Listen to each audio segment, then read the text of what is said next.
Y nos acompañan en esta ocasión Iván Ojea, él es director general de la Dirección General de Estadísticas, Encuestas y Censos, y también Norma Medina, directora de Encuestas a Hogares. Vamos a estar abordando muchos temas. Recién estábamos conversando y poniéndonos de acuerdo que íbamos a estar abordando. Me parece que amerita hablar un poco acerca de un plan general, especialmente de lo que va al año 2019 y algunos números que van reflejando cuál es el estado actual de nuestro país. Son los encargados de determinar y detectar cuáles son los principales inconvenientes en este caso y la lucha frontal que se tiene en todo el país. Director, un placer tenerlo aquí en los estudios. Bienvenido. Muy buenos días, Ángel, y por supuesto a toda la gran audiencia que día a día sigue este programa.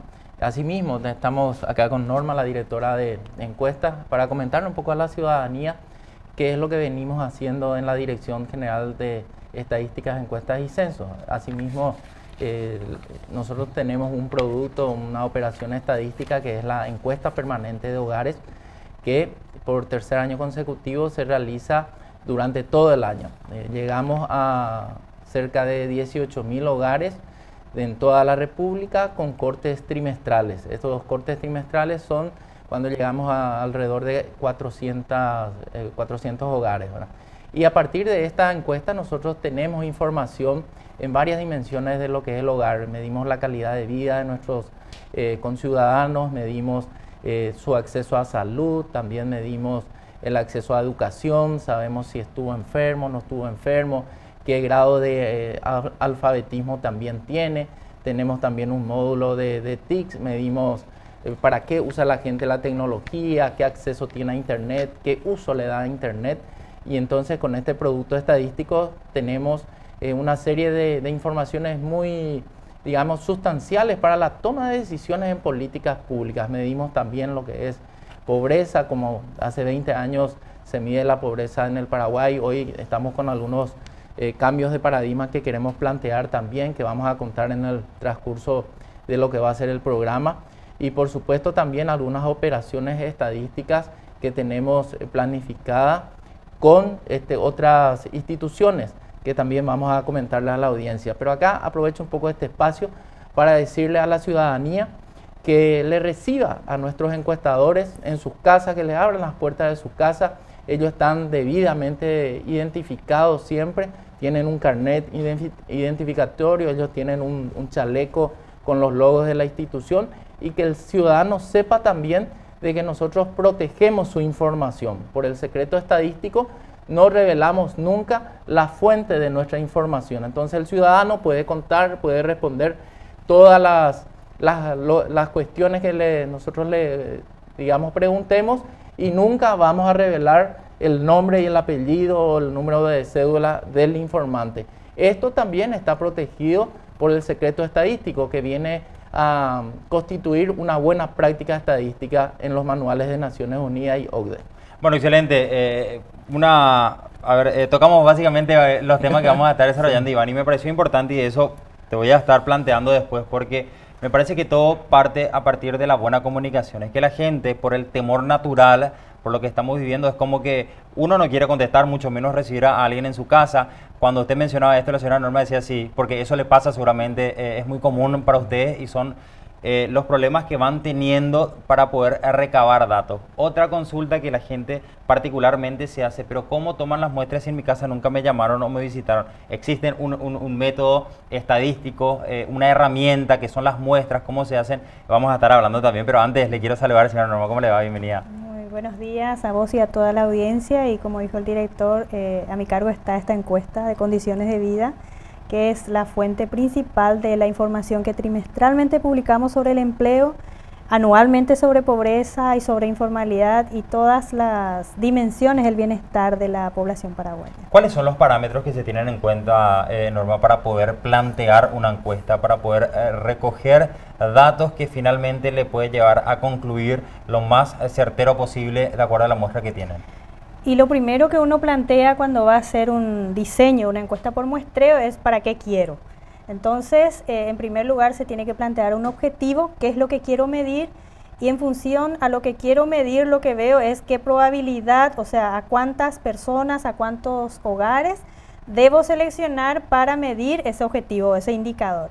y generalmente se tiene una fuente de donde proviene la muestra y son los censos de población que se hacen cada 10 años y esa es la fuente básica o lo que denominamos marco de muestreo. Entonces, si por ejemplo quiero medir tasa de desocupación, Sí. entonces tengo que ver cuánto es la tasa de desocupación que dio un censo, puede ser un 7%. Entonces, para encontrar ese 7%, ¿a cuánta población debo llegar para representarla?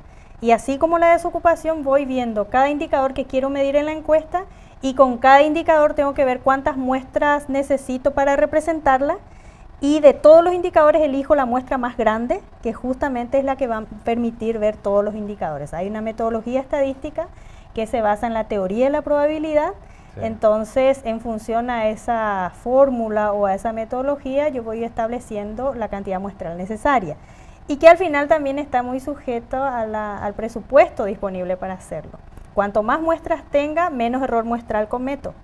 Pero también cuanto más muestras tenga, más cuesta. Entonces se busca un balance entre tener bajo error de muestreo y buena representatividad. Iván, antes de consultarte acerca de algunos números que arrojaron las últimas encuestas en materia de ocupación informal en nuestro país. ¿Hace cuándo se hizo el último censo? Cada 10 años decía a nivel nacional. Los Sí. censos cada 10 años. Los censos se realizan cada 10 años. ¿El último se hizo? En el 2012, ¿verdad? La tradición paraguaya en tema de censos tiene 7 censos. El primero, el censo de población y vivienda, ¿verdad?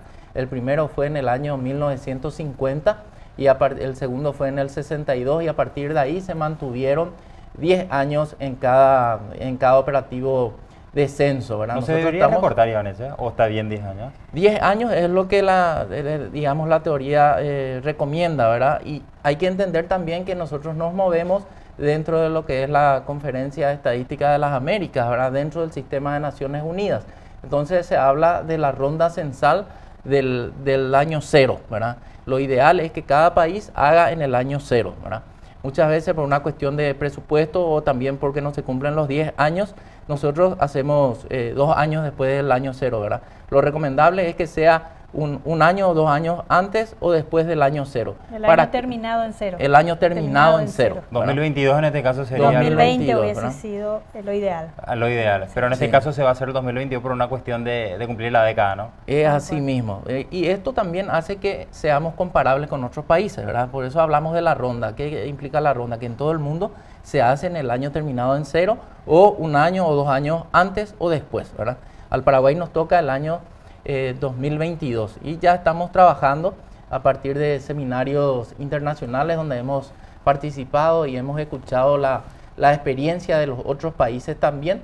Hoy van cerca de 13 talleres ya internos que hemos desarrollado con la ayuda del Fondo de Poblaciones de las Naciones Unidas, que gracias a ellos pudimos traer especialistas de otros países también para que nos aconsejen, nos guíen ya al equipo técnico que tenemos constituido para el censo 2022. Ahora, si bien es cierto que cada 10 años hacemos censos, eso no implica que nos quedamos sin información en ese periodo intercensal. Por eso que las encuestas de hogares son las que toman a los censos como marco de muestreo, pero se hacen anualmente y en el caso de Paraguay desde el 2017 ya en forma continua todo el año y que van midiendo fenómenos más coyunturales. Los censos miden fenómenos estructurales que no cambian de un año a otro ni en 5 años, como la educación, características de la vivienda, tipo de agua, algunos indicadores de mortalidad, fecundidad. Entonces son patrones estructurales y como también implica una movilización muy fuerte, algunos países lo llaman la gran movilización en tiempo de paz, entonces para hacerlo cada 5 años se debe justificar muy bien. Y todos estos cambios coyunturales, para eso se hacen las encuestas por muestreo que miden esos fenómenos que no hay que esperar 10 años para mostrarlos. Un país sólido en estadística plantea que deben tener 3 grandes operativos censales, ¿verdad? El primero, el censo de población y vivienda, que nosotros estamos planificando hacer en el 2022.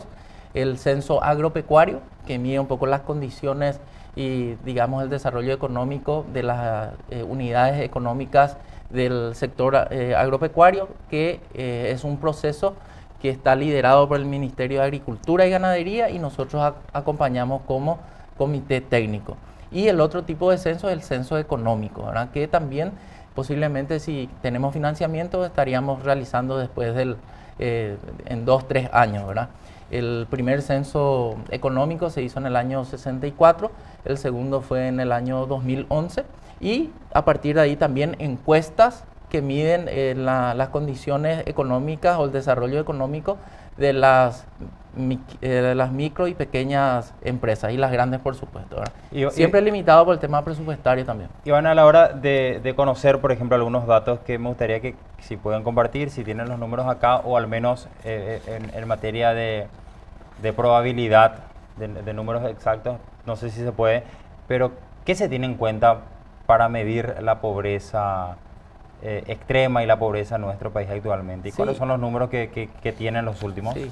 Cuando hablamos de pobreza y pobreza extrema, tenemos que entender primero que el Paraguay empieza a medir esta unidad de medida, esta, digamos, metodología de medición de una dimensión de la pobreza, que es la pobreza monetaria, a partir del año 97. A partir de ahí hay una secuencia que llega hasta nuestros días. Hay que explicarle a la gente que la medición se realiza en el último trimestre de cada año, o sea, entonces octubre, noviembre, diciembre de cada año estamos midiendo nosotros el desempeño, digamos, de la pobreza monetaria, que tiene dos dimensiones, ¿verdad? Está la pobreza total y la pobreza extrema.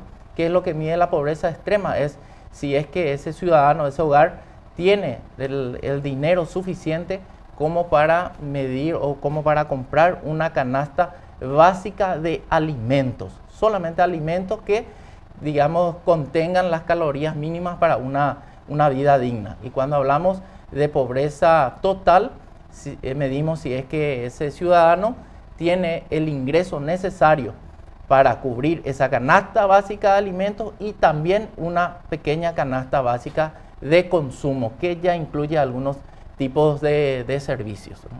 Correcto. ¿Y qué números arrojaron, Norma, en los últimos resultados? Y la última información que publicamos corresponde, como dijo el director, al cuarto trimestre del año 2018. Sí. Y la última cifra publicada por esta metodología de comparar los ingresos que anualmente medimos en los hogares versus el costo de una canasta básica, y para la pobreza total, que es el comparar ingresos per cápita con el costo per cápita de una canasta básica que incluye alimentos y no alimentos, podemos ver que la pobreza afecta al 24,2% de la población, que implica en términos totales de que cerca de 1.670.000 personas están bajo esa línea de pobreza, o sea, no logran cubrir una canasta básica de consumo. Y dentro de ese grupo están los que ni siquiera logran cubrir la canasta básica de alimentos, y esa es la pobreza extrema, es un subgrupo de la pobreza total, y ese indicador afecta a 4,8% de la población, que implica que cerca de 300.000 personas en Paraguay no están pudiendo cubrir el costo de una canasta básica de alimentos que incluye la mínima cantidad de calorías que debe consumir el ser humano para tener una vida digna. Cerca de 300.000 personas en pobreza extrema, al menos los números que arrojaron diciembre del 2018, y más de 1.600.000 personas en pobreza total. Total, así es. Son los últimos números que se arrojaron en base a esos criterios que usted estaba planteando. Así mismo, y hoy en día, al igual que otros países, el Paraguay, nuestra oficina, por su naturaleza de medir, de realizar operaciones estadísticas y según también nuestra normativa de buscar nuevas metodologías que aporten nuevos datos y que puedan medir mejor, digamos, a las políticas públicas que se desarrollan y dar insumo también para la toma de datos a partir de datos, de lo que se llama datología. Estamos nosotros como oficina estadística entrando en lo que se conoce como el índice de pobreza multidimensional. Hablamos hasta aquí de la pobreza monetaria. La pobreza monetaria es considerada la pobreza a partir de una sola dimensión. Lo que hoy nosotros estamos haciendo es investigando, socializando con nuestros pares de otros países y hoy mismo recibiendo a una especialista de, digamos, de la pobreza multidimensional para que el Paraguay también en unos meses pueda tener el índice de pobreza multidimensional, que para que la gente entienda, lo que busca es no solamente medir el medio que tiene la persona para acceder a los beneficios, sino que medir el goce del derecho, porque una persona Y esto tiene mucho que ver con la filosofía o el planteamiento que hacía un premio Nobel de Economía, el señor Amartya Sen, en donde él mide un poco el grado, las capacidades, hasta qué punto un ciudadano puede ejercer sus derechos como ciudadano. Y esto tiene su propia raíz en el sistema democrático, ¿verdad? ¿Qué decimos de los países son o no democráticos si es que sus habitantes tienen derecho o no al voto, ¿verdad? Entonces Amartya Sen va un paso más y mide si es que ese ciudadano tiene realmente la capacidad de elegir por sí solo, si es que tiene el derecho o tiene la libertad de ejercer ese derecho al voto, si es que tiene la inteligencia suficiente como para discernir cuál es la mejor opción, o si ese ciudadano tiene que ser, digamos, llevado a la votación o puede ir por su... Entonces lo que se mide con el índice de pobreza multidimensional es a la pobreza, pero en otras dimensiones, por ejemplo, salud, educación, vivienda, trabajo, y siempre la dimensión de la pobreza monetaria es la más sustancial, ¿verdad? Porque a partir de los medios también uno puede acceder al goce de derechos en varias dimensiones. Correcto. Norma, y en materia de la ocupación informal, ¿cómo hacen este planteamiento, estas encuestas? ¿Qué números pueden comentarnos? Y la mano de obra informal se mide a partir de dos indicadores. Uno es que no esté cotizando a la seguridad social. Si es una persona que está trabajando en una situación de dependencia, o es empleado u obrero de alguna empresa, sea pública o privada, lo que se le consulta es su cotización al sistema de seguridad social, a una jubilación. Y para el cuentapropista, la consulta va si está inscrito en el registro único de contribuyentes. Si no tienen estos dos indicadores, ya pasa a formar parte de la mano de obra informal. Y se excluye de este grupo a los agricultores que tienen otro sistema, otra medida. Entonces, incorporando estas dos definiciones de que si no cotiza, si es dependiente, y si es independiente no está registrado, eso incluye al 64,3 es la última información disponible en función a la encuesta 2018. Eso implica que cerca de 1.700.000 personas están trabajando como mano de obra informal en el Paraguay. Muchísimo, ¿eh?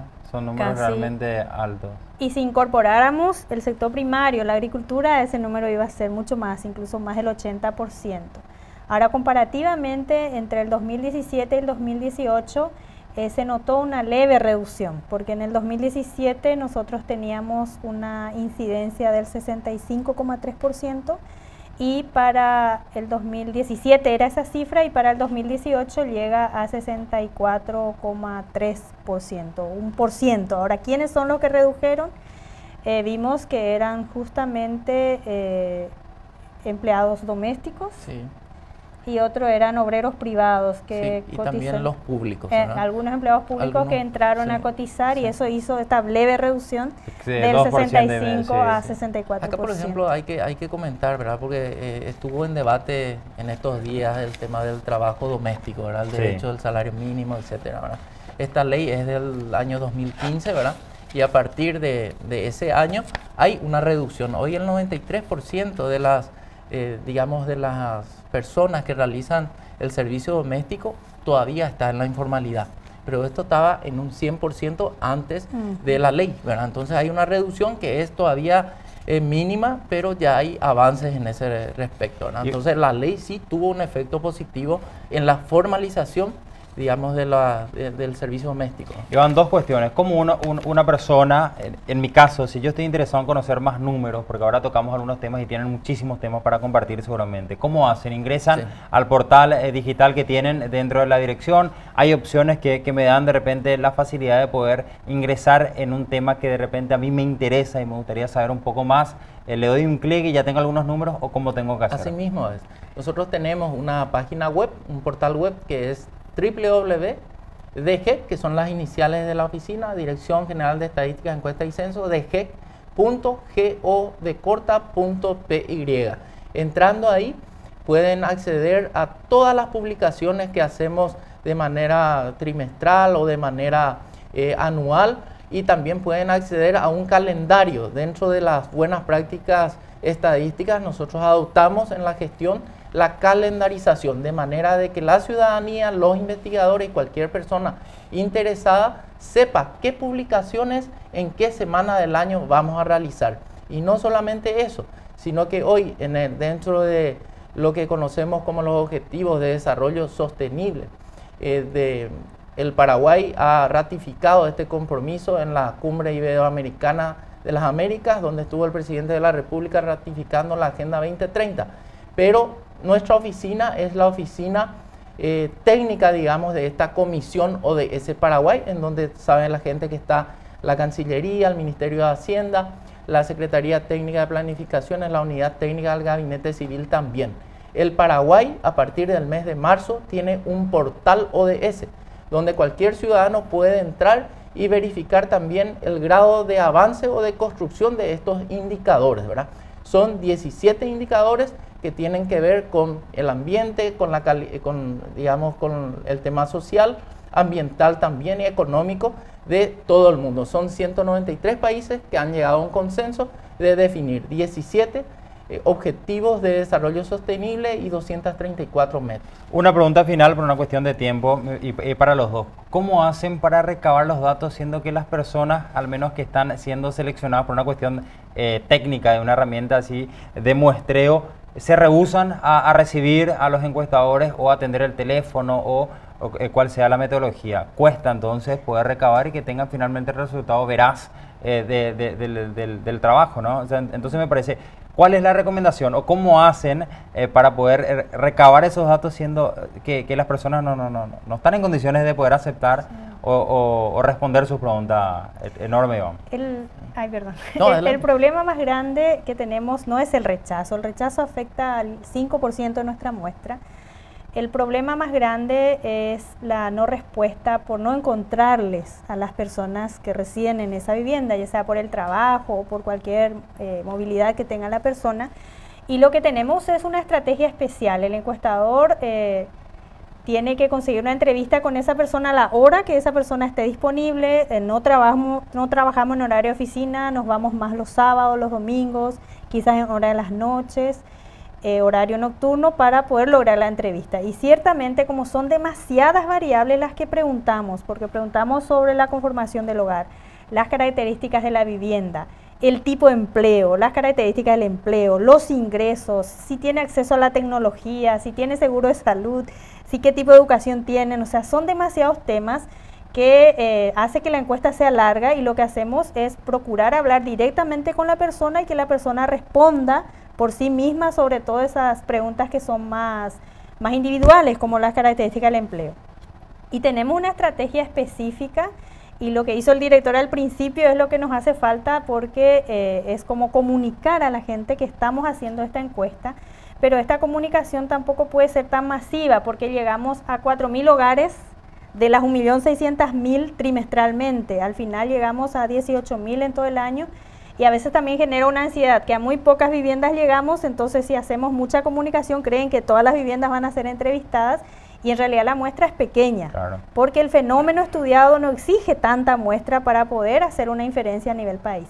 Pero sí que tenemos estrategias específicas. Uno, la buena capacitación de nuestros encuestadores, que estén bien identificados, que se adecuen a los horarios de los hogares, conseguir números de teléfonos y sobre todo una atención especializada desde la Oficina de Estadística. Bueno, excelente. Iván, gracias por acompañarnos. Seguramente vamos a tener que charlar más adelante, comunicar un poco más acerca de los resultados que ya están teniendo. Te agradecemos muchísimo el espacio. Gracias por darnos la oportunidad también de comunicar a la gente lo que venimos haciendo al frente de la Dirección de Estadísticas, Encuestas y Censos, y pedirle a la ciudadanía una vez más que le reciba a nuestros encuestadores, porque mejorar la calidad del dato es mejorar la calidad de vida de las personas. Y una persona que está fuera de la estadística es una persona también alejada de ejercer sus derechos como ciudadano. Norma, muchísimas gracias. Gracias a ustedes.